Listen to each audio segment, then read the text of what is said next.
Support comes from Missouri Forest Products Association, committed to sustainable and sound conservation of the state's forests, which support more than 41,000 Missouri jobs, resulting in a $10 billion industry. ChooseWood.com. I think everything kind of starts with a dream. Everything starts with this idea. And then once you have the space and the resources to visualize that idea, then it allows you to see it, live it, and then manifest that into a reality.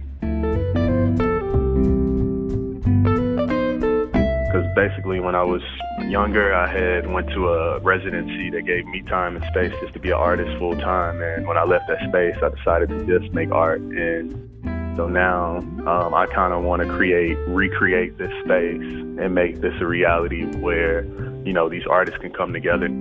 I'm Sarah Fensky. This is St. Louis on the Air.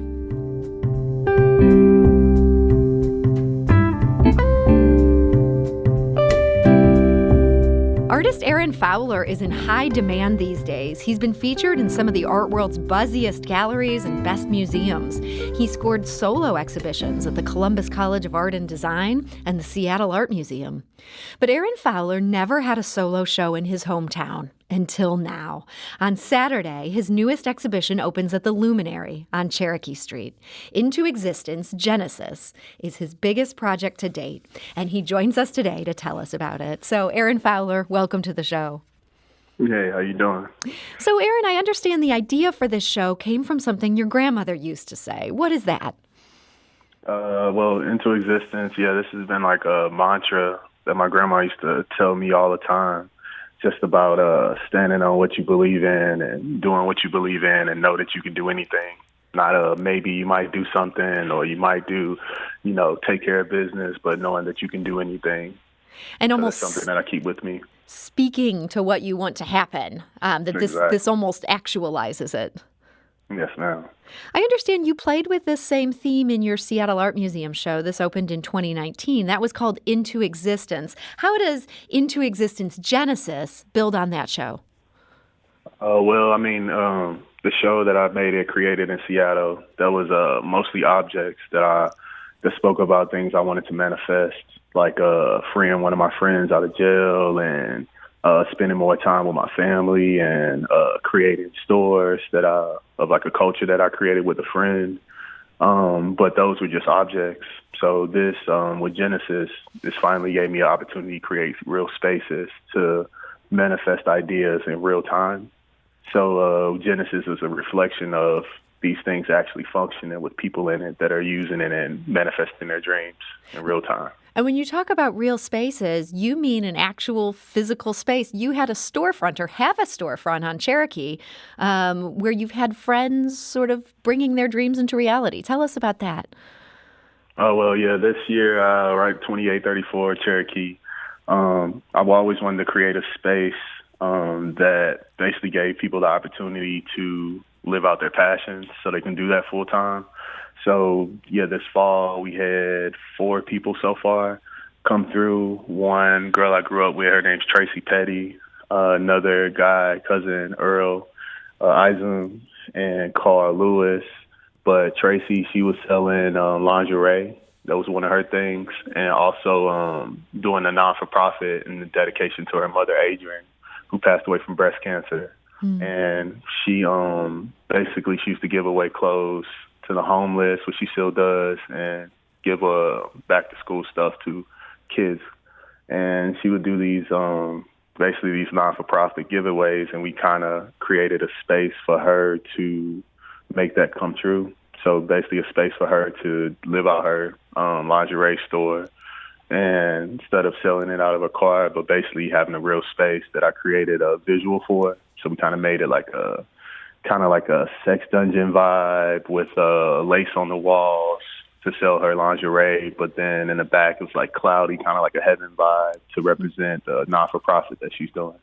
So we basically Is the idea here to help incubate what's going to be a viable business going forward, or is this more in the realm of dreams? This is basically to manifest that. I think everything kind of starts with a dream. Everything starts with this idea. And then once you have the space and the resources to visualize that idea, then it allows you to see it, live it, and then manifest that into a reality. So then with the mindset to, start this idea out and then leave away with, I have to do this full time. And so Tracy had this combination lingerie and a nonprofit idea. You also had your cousin, you said, is that Errol? Yeah, that's Earl. And so what was his vision there? Well, he's a film director. He's a writer. I mean, he's a creative all around the board.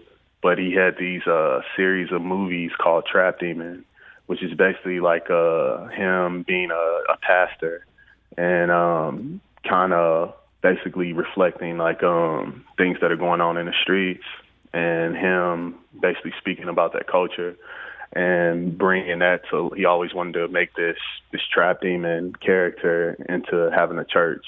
So he's like a trap pastor in this church. So we wanted to create a church that reflects like a trap house mixed with a actual church for him to have these sermons that he can kind of have weekly. So you were part of bringing this to life in this storefront on Cherokee. Now, how do these two different visions now come into play in this show that you're about to open in the Luminary?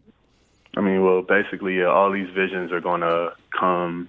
It's basically a reflection of all these visions coming together in one place. Because basically, when I was younger, I had went to a residency that gave me time to create full time. Gave me time and space just to be an artist full time. And when I left that space, I decided to just make art and really pursue that. And this is what my reality is today. So now I kind of want to recreate this space and make this a reality where, these artists can come together now, kind of reflect on the spaces that they created throughout this time, and now make that a real thing. So this space is reflecting all those spaces in one space, almost like a town, and then it's like a town with a new reality, with people doing their passions the way they want to do their passions and have a visual to reflect that passion. And so you're sort of bringing their dream into reality, and then your work is sort of bouncing off of those dreams? Well, I mean, basically we're collaboratively creating the visuals for these spaces. Mm-hmm. So I'm basically they're giving me stuff to create about, right? And then they're bringing the energy of what they're creating as well, and then these spaces are going to reflect that. So basically, like the church that we created in the storefront will now act as an installation in the show. And we said the lingerie store that we reflected in the storefront will also be in the show. So then this show will have installations from those storefronts kind of put into a bigger installation, and then they will still function as a store and as a church, and the things that they created. So then it basically brings my world into their world, and we create our own world, a new world. So I want to talk a little bit about the world that you came out of. You grew up in St. Louis in the Carr Square neighborhood. What got you interested in making art? Oh, well, I grew up downtown in a neighborhood called Fowler Place, and that's in that area. And I made art. I used to draw all the time, draw cartoon characters and stuff like that. But I remember when I was in the 7th grade, my little cousin passed away. His name's Darion. And he was about 5, and we were really, really close. And I remember they were home, him, his mom, and his 2 brothers were on their way home. And they were turning on their street, and they were in a car accident. Police was chasing some guy, and when they were turning, basically hit them, and my cousin passed away instantly. So that was like one of the hardest things that ever happened to me to this day. And I just remember what that made me feel like. It just felt like somebody took a part of me away from me. And at the same time, I was in a drawing class, and I remember I had an assignment to draw myself. But instead of drawing myself, I ended up drawing Darion because it happened that same week. And when I was drawing Darion, I just remember what that feeling was. Like, it made me laugh. It made me cry. It made me think about the good times. It made me think about the bad times. But that drawing experience basically healed me in a way. And when I had to turn in that assignment, a teacher had recognized that power in that drawing just from looking from a drawing. His name was Mr. Guilfoyle. And he basically pushed me to keep drawing and told me, realize like you really got a gift and it's a power in what you're creating and you should keep going. So from there, that's really what got me really, really falling in love with art. Wow. Do you ever think how different your life had been if this Mr. Guilfoyle hadn't seen this talent that you had? I mean, it's, I feel like, God has a way of, kind of guiding us where we need to go. So I can imagine it being no different, like I'm a vessel that's kind of being led, but I do appreciate God put me in, and then me and Mr. Guilfoyle in each other's path, So you ended up studying at the Pennsylvania Academy of Fine Arts, and then you were at the Yale University School of Art, where you got your master's. Was it weird being a kid from St. Louis, the tough part of St. Louis, there in the Ivy League? I mean, it was, it was definitely an experience. Like, I met a bunch of people from all over the place, and of course, I just didn't see myself. I didn't even know you can go to the Ivy League for school for art. I didn't know. I kind of was making art, and kind of just it took me where it was taking me, Mm-hmm. But being in that space, I definitely felt it being very different from what I'm used to creating, because I felt myself in a very privileged place compared to where I come from, Mm-hmm. So it definitely felt like it was an experience for sure, but I learned a lot and, just experienced a lot. So you're still in your early 30s, and you have had some huge success. Does it feel like your career was almost spoken into existence, like your grandmother talked to you about? I mean, like I said, I feel like, it's like I just feel like a vessel, and I couldn't have seen this. I feel like, God is kind of taking me where he's taking me, but I couldn't have seen where I'm going. I didn't even realize this pandemic was going to happen. I would end up back in St. Louis during this time, So it's to me right now, I'm just kind of riding the wave. So yeah, as you mentioned, you've been back on this year-long residency during one of the weirdest years anyone can remember. What was it like being back in St. Louis as the whole world just kind of shut down? I mean, it was great being. I feel like the best part about being back in St. Louis is it brought me back home to my family and my friends, and pretty much grounded me in a beautiful way, and kind of gave me time to really just slow down and just kind of sit still and kind of reflect on how blessed I really am. And also just kind of remind me what it's like just to be home, and remind me of what St. Louis is, because it's so different from places like L.A. and New York, these other places outside of this. It's kind of it's kind of more slower. It has different set of problems. It's more black and white. So it kind of reminds me of just what this place is, the good, bad, and the ugly of it. Remind me of how great my friends and my family is, and how much love and support I got. But it also reminds me of the struggles here and the different mindset here too. Mm-hmm. So that's been really humbling.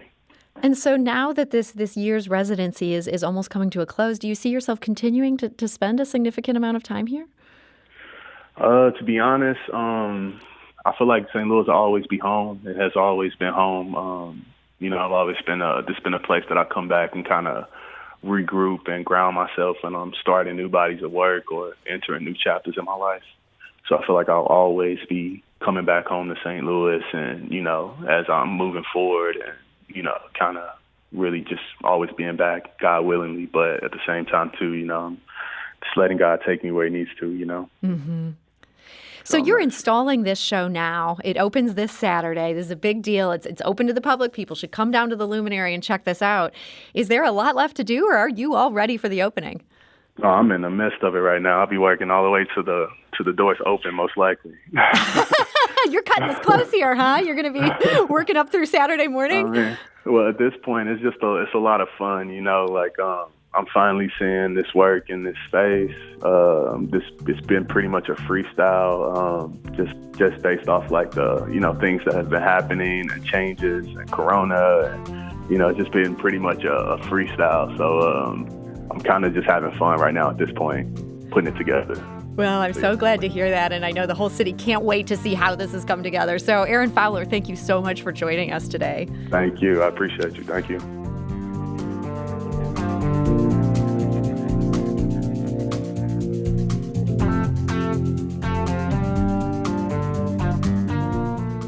Do you find yourself regularly listening to episodes of St. Louis on the Air?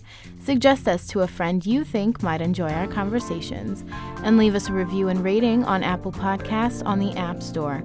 It's the simplest way to help people discover our show. Thank you.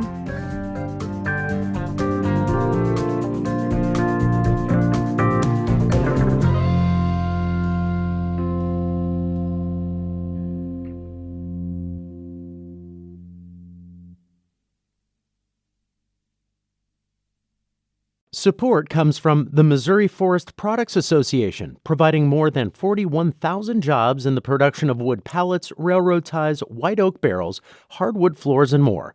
Details at choosewood.com.